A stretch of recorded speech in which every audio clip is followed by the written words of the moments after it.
Y está en nuestros estudios el ex procurador anticorrupción Antonio Maldonado. Muy buenos días. Muy buenos días, Nicolás. Muy buenos días, Manuel. Qué gusto. Gusto saludarlo. El día 12, ¿no es cierto? 12. La justicia norteamericana debe responder si accede o no al pedido de Alejandro Toledo de continuar su proceso de extradición en libertad. ¿Qué posibilidades reales existe, Antonio, desde tu punto de vista, de que consiga su objetivo? Esas posibilidades van a depender de dos factores. En primer lugar, del marco del tratado de extradición vigente y en segundo lugar, del criterio discrecional del juez. En el caso de los supuestos establecidos en el tratado, hay una presunción contra la fianza. A diferencia de lo que ocurre en un proceso penal normal en los Estados Unidos, donde hay una presunción a favor de la fianza, en un procedimiento de extradición, por así decirlo, hay una presunción en contra de la fianza. Entonces, bajo esa perspectiva, desde mi punto de vista, es poco probable que el extraditable logre su objetivo en cuanto a que ya es prófugo de la justicia peruana. Claro, y tiene posibilidades. ese es un factor determinante. Por supuesto. O sea, no es que como el abogado que tiene allá en los Estados Unidos ha planteado ante el juez con el ánimo de confundirlo, no es que no tiene ánimo de fugar de los Estados Unidos, esa no es la cuestión. Ya es técnicamente es un prófugo de la justicia de acuerdo a los términos del tratado. Los antecedentes que marcan que normalmente en estos temas, a pesar del poco tiempo en relación que tenemos con Estados Unidos, pero en general Estados Unidos tiene una conducta de entregar a los extraditables, ¿no?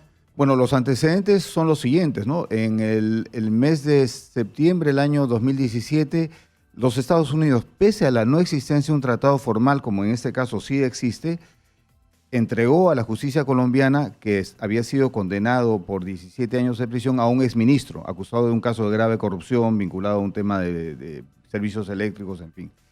Y un mes antes, en agosto de ese año, había entregado al expresidente Martinelli. Bueno, hay un poco que Martinelli se rindió, es decir, algo que también podría hacer Toledo. Si a Toledo los rigores de la prisión lo afectan tan severamente, él puede allanarse la extradición, con eso alivia su dolor. Ahora, realmente el régimen de prisión de Toledo es fuerte, ¿no? Bueno, es un régimen... Tiene una hora de salida a patio cada 2 días. Fíjese, es el régimen que se impone a reos peligrosos. Es decir, es un régimen que promueve los Estados Unidos en toda América Central, es el régimen de aislamiento, y miles de personas sufren bajo él. O sea, fácil podría establecer una relación entre Avenida Barbadillo y sería un hotel si comparamos con el... Sería un hotel, literalmente. Claro, por eso es que sorprende cuando acá hay tanta, digamos, pataleta con respecto a la aplicación de las prisiones preventivas. En Estados Unidos hay prisión preventiva, condiciones carcelarias. Las de Estados Unidos son severísimas. Por supuesto. Severísimas. La gente va encadenado a las manos, los pies y una cadena que une los dos encadenamientos y caminan así con dificultad para ir a las audiencias. Exactamente. ¿No? Además, como sabemos, el juez tiene la potestad, cosa que ha hecho, de embargar los bienes que considere pertinentes o relacionados a la extradición. En este caso embargó varios bienes cuando el FBI entró a la oficina. Y justamente en ese embargo uno de los descubrimientos fue los boletos con rumbo a Israel. Entonces eso también... Y en efectivo. Y dinero en efectivo, ¿no? Claro, porque hubo 3 elementos, ¿no es cierto? El dinero en efectivo, los boletos para ir a Israel y una entrevista que dio a un medio israelí donde terminó dando un mensaje en hebreo. Ya voy para allá, espere, me vuelvo así. O sea, digamos que hay el riesgo de fuga real, ¿no? Por supuesto. Lo que, como acertadamente dijo el juez Hickson, sería un fracaso para la política diplomática de los Estados Unidos. Claro, que se les porque además Estados Unidos tiene en su política diplomática tiene una necesidad.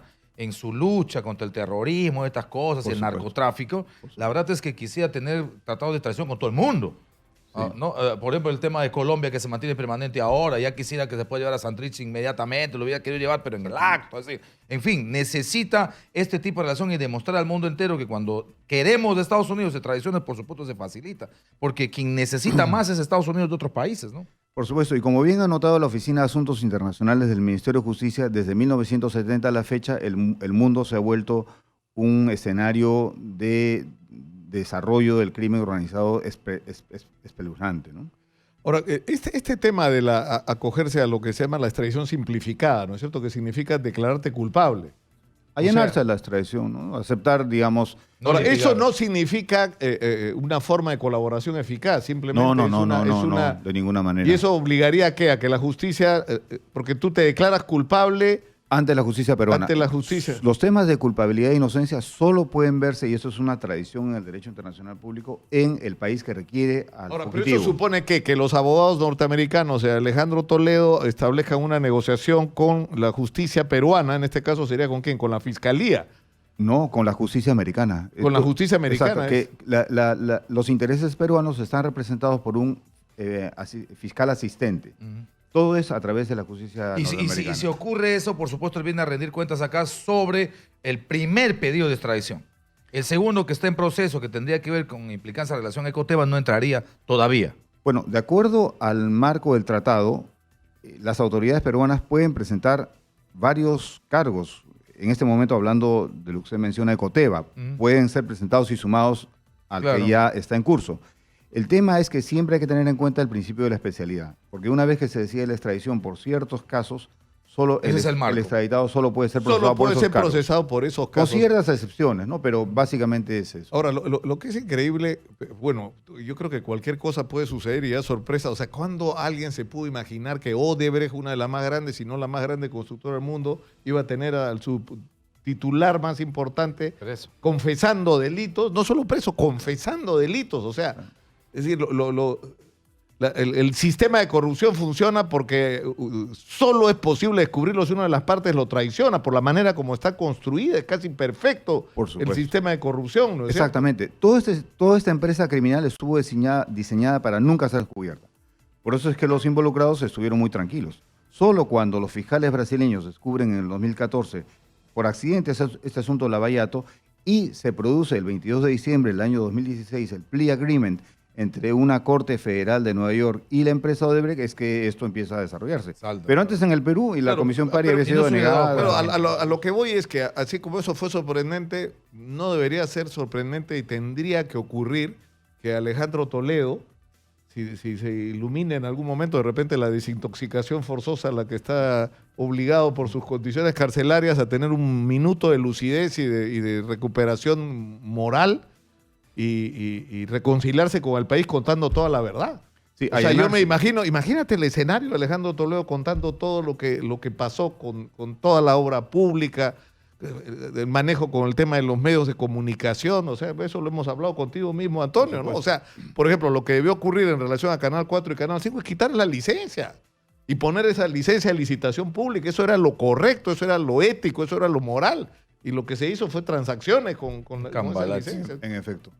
Acá lo que se requeriría, ciertamente, Nicolás, concuerdo contigo, se requeriría un acto de arrepentimiento, ¿no? Y ese acto de arrepentimiento podría empezar allanándose a la extradición allá en los... Ahora, igual hay un margen de discrecionalidad del juez, ¿no? Un amplio margen. Eso depende mucho de cada juez. Digamos, ¿cómo se maneja este asunto de las fianzas en Estados Unidos? El juez tendría que averiguar si tiene capacidad de pago, tendría que averiguar quiénes van a pagar, tendría que presentarse quiénes van a pagar, se hace un... ¿Cómo se maneja eso de la fianza? Bueno, en primer lugar, es importante, como usted bien dice, Manuel, es importante entender que los jueces en esos casos tienen una amplísima discrecionalidad, pero dentro del marco del tratado. Y el tratado es muy claro a este respecto, reiterando que en principio hay una presunción en contra de la fianza. O sea que hay un punto... Sería excepcional lo otro, hay ¿no? Circunstancias excepcionales que dependen de algunos factores, tales como, por ejemplo, especiales circunstancias que la víctima, que el extraditable tendría que mostrar ante la justicia americana, que no veo en el escenario, digamos, riesgo para su vida, en la cárcel, inminente riesgo, como le pasó a este millonario acusado de pederastía. El tema del peligro de fuga va contra él, porque ya ha probado que él tiene capacidad de fuga. Y el tema también del peligro para la comunidad. El peligro para la comunidad se entiende a partir de los graves cargos que el extraditable enfrenta. Es decir, vemos todos los días estos crímenes que se cometen en el Perú, toda la gente es asaltada, en fin, pero ningún daño es posible de hacerse en la magnitud que puede hacer este tipo de actos de gran corrupción. ¿Tendría que demostrar Toledo de dónde viene su fianza si es que se le da? Bueno, tendría que, no solo eso, tendría que vencer Sí, claro. No, el presupuesto que hemos señalado. Encima de todo tiene el problema de que ha declarado que no tiene dinero. Claro, y por eso ha pedido defensa pública. Defensor público. Entonces, a ver un ratito, ¿y dónde vas a sacar para pagar una fianza? Que son además altísimas, ¿no? Claro, yo creo que esa estrategia está dirigida a alargar lo máximo que se puede el proceso allá y quedarse en los Estados Unidos.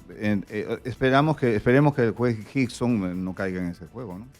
Muy bien. Antonio Maldonado, ex procurador de anticorrupción, ha estado con nosotros. Muchas gracias. Gracias, Nicolás. Como siempre, muy Muchas gentil y muy claro. Vamos a la pausa y volvemos para hablar sobre qué va a pasar con este conflicto que hay en el Congreso de la República y el presidente de la República. ¿Qué va a terminar esta historia? De elecciones. Eso mismo. De eso vamos a hablar tras la pausa. Regresamos.